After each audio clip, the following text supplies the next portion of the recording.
Hello, everyone. Welcome. Thanks for joining our diagnostic training session today. Now, what you're about to see is a pre-recorded training session we did over in the United States. But be assured that a lot of the material that we cover is really applicable to any automotive application. So just be aware that yes, it is a lot of North American vehicles, but a lot of the same principles apply over in the UK as well. Now, if you have any questions, if you're watching this during the premiere, you can just leave it in the chat. We'll be monitoring that.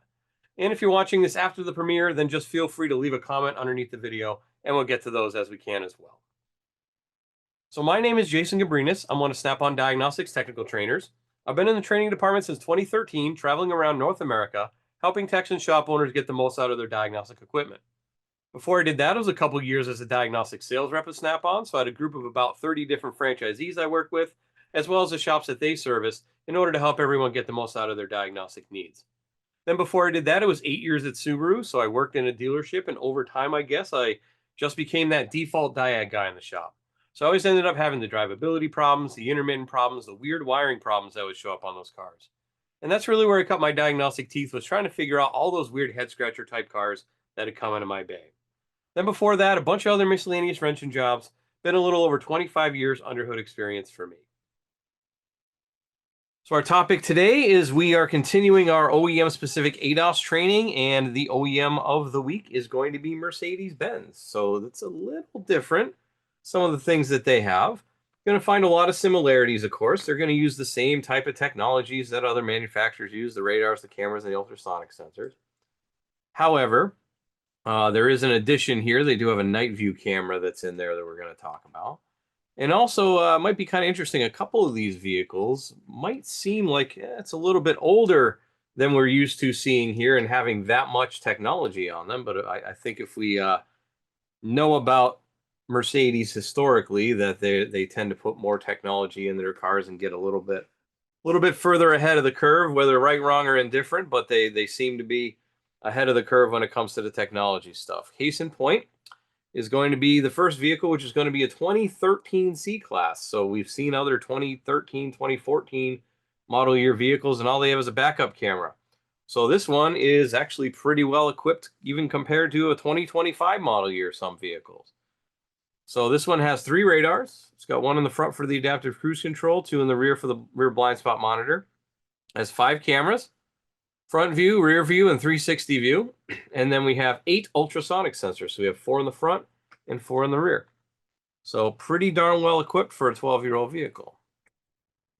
Now the front camera, the upper windshield camera, mounts up above the mirror on the driver's side there. You can see where that goes, and must be fitted properly. And if we go in the scan tool, that is going to be found under the multifunction camera. And then, of course, we have codes and data, and we have functional tests. We go into functional tests, and we have special functions there, and there's a function for calibration. So first thing it says is it's essential that the multifunction camera is fastened to the screen correctly, meaning the windscreen, right? Please check this by removing the plastic cover above the rearview mirror. Check that all fixings are secure and the camera is fitting correctly. Make sure it's just nice and tight up there, otherwise it might not calibrate properly. Please ensure the following. Vehicle is parked on a flat surface with no additional load. Adjust each wheel to correct tire pressure. That's important. Headlamps must be switched off so we don't have glare. Steering must be pointed straight, and all doors must be closed and ignition on. And it says use an ADAS recalibration system, so that means this thing has a target. Now, on certain chassis, you need to enter 999 for a distance. Otherwise, use a the correct distance between the camera and the target. So in this case, I just put in a random number. You just hit edit and you hit continue. And then if the calibration process is aborted while process is running, then you'll get a fault code and the ECU. Do you want to start calibration? So it's just going to verify that everything's in place and everything's where it needs to be. And then you hit yes, and then it goes through and does the calibration. Next component's the front radar. So that's kind of in the middle of the right above the bumper there. Kind of behind the grill in the middle there. And that is going to be listed under Distronic. So radar sensors control unit, that's going to be for the rear radar. Distronic is going to be for their automatic cruise control, which is what they call Distronic. So codes, data, functional tests, of course, adaptations in there. And we have the initialization of the control module itself or calibration of it by means of a test drive. So we're going to go through that one. Now it says 2 technicians will be required to perform a road test. So this does not require targets or anything like that, but it does require driving down the road under certain circumstances. And you cannot start the test until you're actually moving and on the road and where you need to be for all these stipulations here. So angle of vehicle to target object detected to be valid. Straight flat stretch of road, freeway or motorway. Possibility of a slight slope in the road, but it needs to be fairly flat. Your vehicle speed must be between 80 and 120 kilometers an hour. You must pursue the car ahead at a distance of approximately 60 to 80 meters with Distronics switched on. Ensure that you're following the vehicle in front as directly as possible. A slight offset in the vehicle in front can be okay. When you think you're within conditions, you may continue and the actual and specified values will be displayed. So you need to start this and hit continue after all of that's going on. So you need to be going over 80 kilometers an hour, 60 to 80 meters away. If Distronic Plus is activated during sensor adjustment, dashes are displayed on the multifunction display. Following situations can delay the adjustment procedure: traveling through a tunnel, heavy vehicle acceleration, cornering, a route with few target objects, and the electronic stability program function must not be switched off. So once you're done and you're in that mode of driving, you have your buddy sitting in the passenger seat there. All right, hit continue, and then it will start. That's why it says you need 2 people. Yes, technically you probably could do it with 1 person, but we want you to keep your eyes on the road and we want to be safe at all times. So yes, 2 people is required. Rear radar, they're going to be on the corners there. So just on the corners of the bumper, as you would know. And in this case, like I said, that would be under the radar sensors control unit, but there's only codes and data. There's no actual reset, relearn that needs to be done with that. 360 camera is going to be the cameras in the mirror, as well as, one kind of up in front and one in the rear. In that case, we would go into the camera 360 degree. Makes sense. Go into functional tests, special functions. And we have the 360 degree camera. There's some calibrations in there. And there's also a transfer of calibration values in here. So this procedure must only be carried out if the 360 camera control unit is replaced. So replacing the actual control module, the ECM for that. If the old control unit can still be interrogated, it's sufficient to perform automatic initial startup. Requirements of the old control unit needs to still be installed and the new control unit must be available. This will only transfer the calibration value. So what it's going to do is it's going to retrieve the calibration values off the old module, and then when you put the new module in, you can then put those baseline values back in there, and then you shouldn't have to recalibrate it. And then in this case, we have an error. So control unit 360 degree camera control unit is not calibrated or incorrectly calibrated. Calibration values are invalid. Abort the process, install a new control unit, perform the initial startup, and then you have to do the calibration drive. So if it ends up being invalid and giving you an error, you will have to do a drive. Rear camera, that one would be with the backup camera there. And in this case, no specialty anything needed. We will see a little bit later that we might need some on some models. Park assist is going to be our ultrasonic sensors, right? 4 in the back, 4 in the front. And that will be Parktronic, they call that. There are some functional tests in here. So under special functions, there's some manual settings that can be done. So it can change the volume front and rear, the volume of the tone, frequency that it transmits at, whatever megahertz it transmits at. Don't know really why you might need to change that. Maybe for getting interference somewhere or something like that. Change the width of the license plate bracket. So if the vehicle is in a different country and maybe they have a wider or a narrower license plate bracket, that could interfere. So you can change that. You can also tell it whether or not you got a trailer hitch on there, because that would obviously change the sonar. And then review the coding of the module. Next one's a 2013 E-Class. So in this case, this one's one of their higher end models, so it's going to be a little bit more fancy. And in this case, we have 4 radars. So we have rear blind spot monitor. There's 3 of them, actually. There's one in the center and one on either side. Then we have adaptive cruise control. We got the one in the front. 6 cameras on this one. So we have the front view and the rear view, and then the round view. And then we also have the night view camera. So it's a night vision camera, infrared. And on this vehicle, there are 12 ultrasonic sensors. So there's 6 in the front and 6 in the back, and that is, of course, for park assist. So front regular camera, so the lane watch camera, lane keep a camera, multifunction camera, whatever they want to call it. That's going to be pretty much the same as the C-Class. We'll go in there.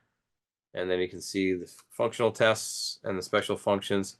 It's going to be the same exact thing. First thing it says is you got to make sure the multifunction camera's fastened properly, and that's step number 1. Night view camera is on the other side of the mirror, so that's on the passenger side of the vehicle, in the US anyways.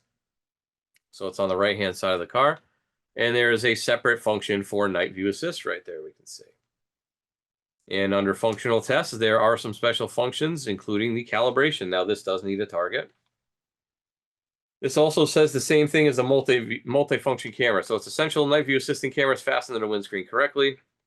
Please check by removing the plastic cover above the rearview mirror. Check that all fixings are secure and cameras fitted correctly. So preconditions. The control unit must be installed in the vehicle. Camera must be installed and the camera lens cover removed. So we need to make sure everything's installed the way it's supposed to be. Vehicle must be standing horizontally on flat ground. Ignition must be switched on. You'll be guided through the following steps. First one's going to be vehicle level adjustment. So it's got air suspension, so it's going to level itself out.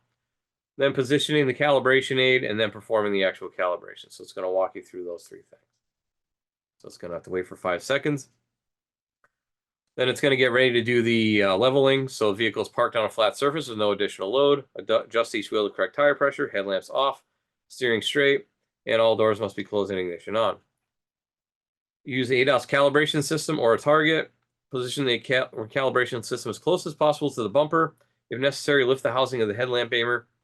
Then position the calibration aid at the center of the bumper. Use the Mercedes star as a guide. Ensure the calibration aid is parallel with the bumper. Ensure non-obstructive view for the camera. If necessary, clean the windshield and the area of the camera. Important notes. Use the recalibration system of a height of 1,275 millimeters, measured from the setup plane to the center of the crosshairs on the target. Ensure the ADAS recalibration system is not tilted horizontally. Spirit level, all the calibration aid can be used for alignment. Start engine and allow it to idle, and then we are going to go into the leveling. So it's going to say left front, right front, rear vehicle level. It's going to tell us how level it is. Actuation is not possible when the compressor lock is active. Allow the compressor to cool down. Actuation cannot be terminated when the values stop changing. So hit start, and then you're going to watch. And then once the values stop changing in there, you're going to hit continue, and it will go into the next thing, which it says turn the engine off. Please ensure the ignition is on.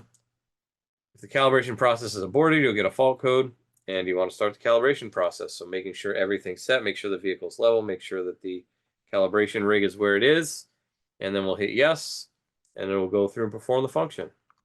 We'll turn on the camera and calibrate it however it needs to calibrate. Front radar, that's once again going to be Distronic, and that's going to be the same exact procedure as the C-Class, so we don't need to worry about that. Rear outer radars, so we're going to have those back there on the outside corners of the actual bumper itself, not on the frame like many manufacturers do. This was actually on the bumper fascia itself, which is an interesting choice if you ask me. If it gets hit back there, that might cause some issues. But that'd be in the radar sensor control unit. Or outer rear intelligent radar sensor system. I'm sorry. So that's that one there. So radar sensor control unit, something else. Outer rear intelligent radar sensor system. So functional tests, special functions, and is a reset of learned values. So it must be installed in the bumper. This will reset any previously learned values. A calibration drive will be required after resetting the learned values. Calibration drive may last up to 20 kilometers.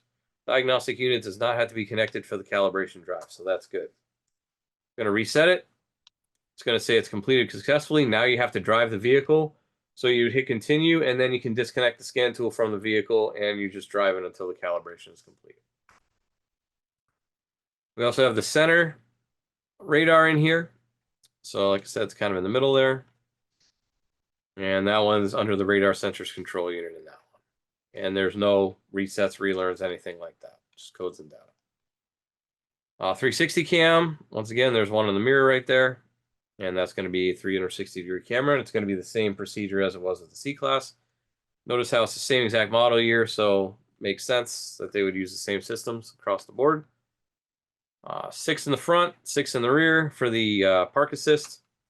And that'd be the Parktronic system, and that one does have the setup functions where you can change the volume, change the frequencies. But once again, very much the same. Then we get into a slightly newer one, 5 years newer. It's a GLA class, but that is not as high of an end vehicle for them, so they doesn't have nearly as many bells and whistles, or just some fewer bells and whistles. So it's got 3 radars, 2 in the back, 1 in the front. 5 cameras for front view, rear view, and 360 view, and then 12 for the park assist, 6 in front, 6 in the rear. So it seems like it took that cue from the E-Class. Front camera is going to be looking a little bit different, but by and large going to be the same type of function. It's going to come in here, and that's once again the multi-function camera.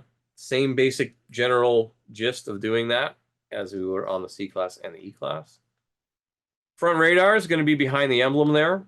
And you may have noticed on some, many newer cars, especially like Mercedes and stuff like that, they have the emblem in the grille is actually like a translucent, because they got to be thinner to allow the radar waves to go through the actual the emblem. And that would be under laser and radar, and there's a calibration in there. It's going to be very much similar to the C and E class. In this case, we have 2 rear radars, once again, mounted on the bumper fascia itself. And that would be the, in this case, we have actual separate modules. So we got the side radar, rear left, and rear right. And then as far as the rear camera on this one, it's under backup camera. And this one actually does have a calibration. So we'd go under functional tests, special functions. And there's a calibration of the steering angle sensor, which needs to be completed first. And then after that, we need to calibrate the reversing camera.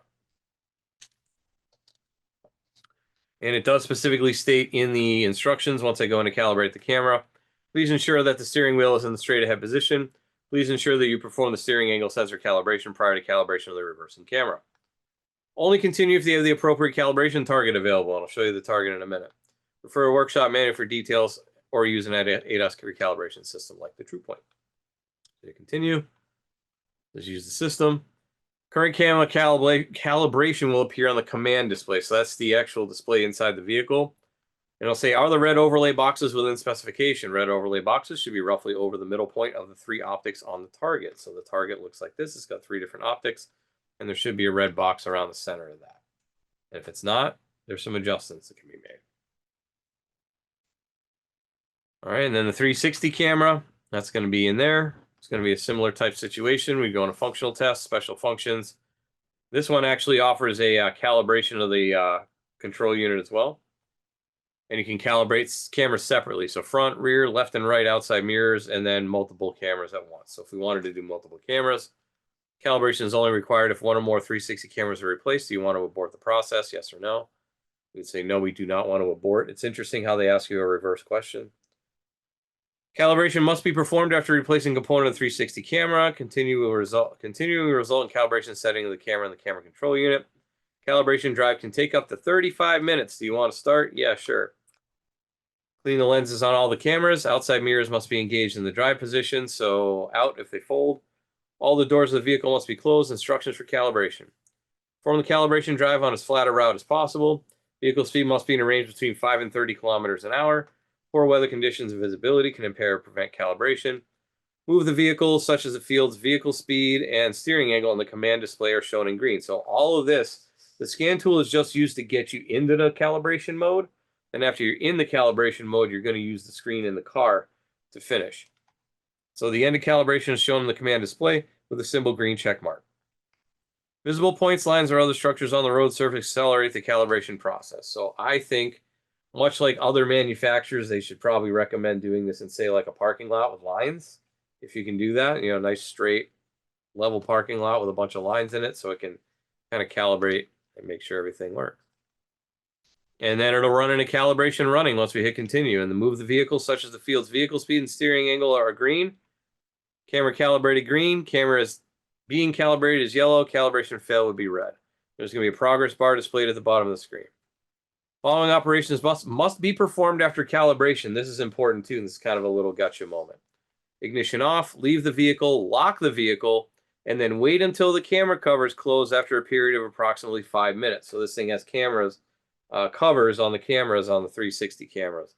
So it takes about 5 minutes for everything to go to sleep, and then the covers go over. After all aiming procedures, it's very important to test drive the vehicle to verify proper operation of the system. So that's kind of an interesting little gotcha moment. Got to wait 5 minutes after you're done. Park assist, 3 in the front, 3 on either side in the front, 6 total in the front, 6 in the rear. And that, in this case, on this vehicle would be under sonar, but there's no real special functions on this one either. All right, let's go live on the tool, see a few things that we might be able to see.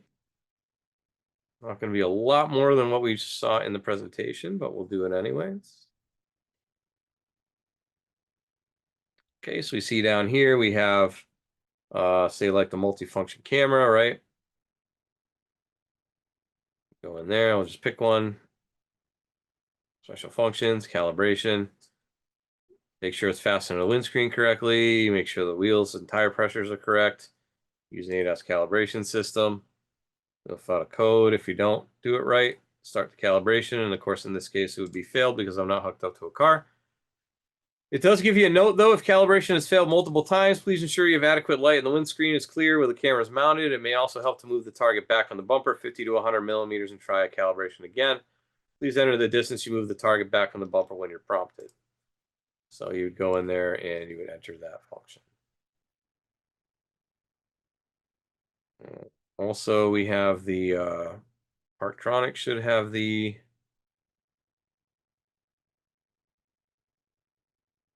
manual settings in there, so you can change the front and rear volumes. So when you're going forward or backwards, the frequencies with the license plate bracket. So if you go in there, it's going to give you some guidelines as to what some license plate brackets might be. So wide in Europe, actually it's about the same in US and Canada, huh? Smaller in Asia, really small in Switzerland. Switzerland also has exchangeable license plate bracket, etc. So you can just go in there, just program them with a license plate bracket. You just choose whichever one you want. And I don't want to code anything else. So there you go. Kind of interesting. Also on a Mercedes, when you leave a module, it's going to have you cycle the key. Please make sure you do that. We don't feel like breaking any cars today. And it has happened in the past. I don't think it's as bad now, but it has happened in the past. Where cars get locked up, you just yank the cord out of the car. I want to see this radar control unit. It does have a functional test.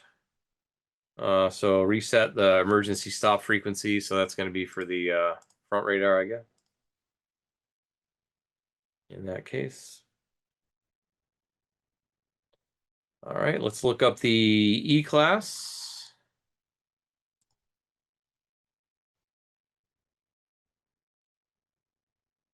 And we'll go to, say, the night view, right?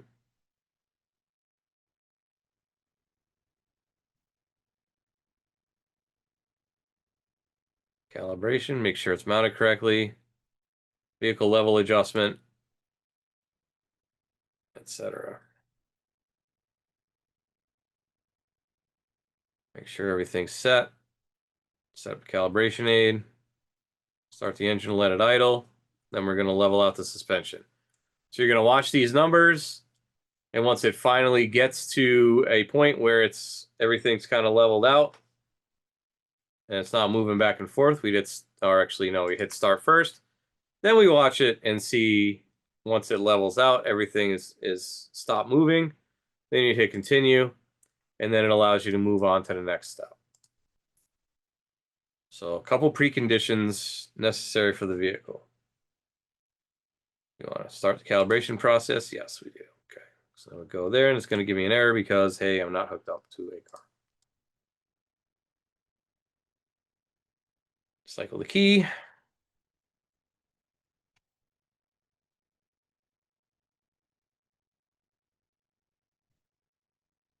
Okay, and then in this case, the backup camera, like I said, it needed the well, that's just actuator tests. Pick the right one here.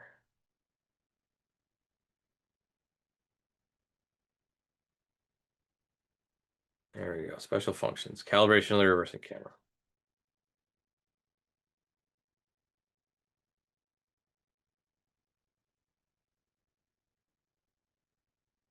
And while it's doing that, we're going to look at the camera up here in service information.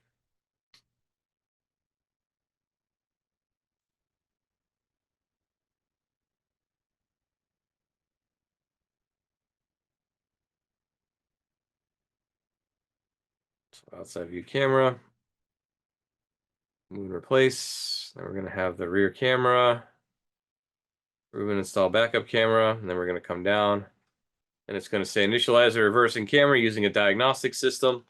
And then there is the calibration device right there. So it kind of goes under the bumper, and then this will be read by the camera.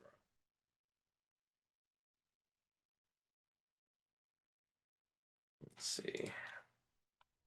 That got a thing telling you how it works? No, I guess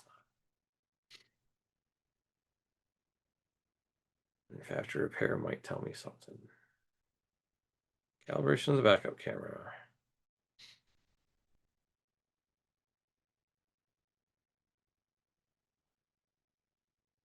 Might be a couple different rigs available depending on what model it is. Okay, and then we'll go into the GLA.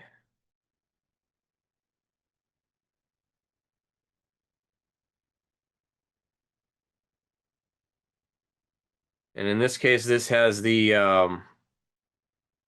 camera cover control unit, because like I said, there's covers on the camera. Apparently there's multiple versions of this available. So self-tests and then actuator tests are going to be the rear camera cover, open and close. Camera cover on that. So that's kind of interesting.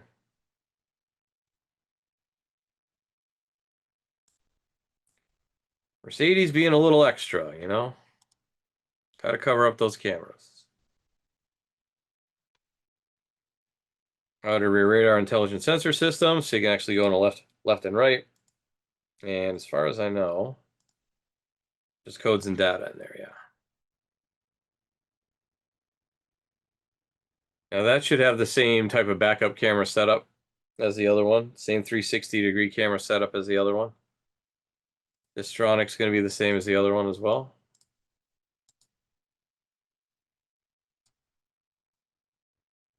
So calibration by means of a test drive there. So it's going to tell you how to do it.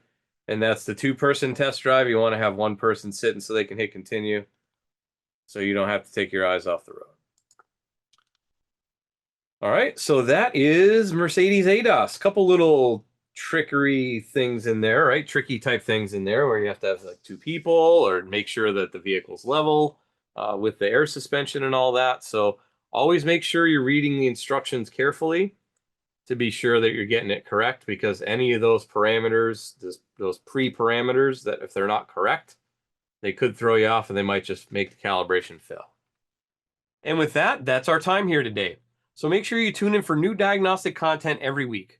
We'll be premiering a new video every Wednesday at 7 p.m. UK time, so make sure to check it out here on our YouTube channel.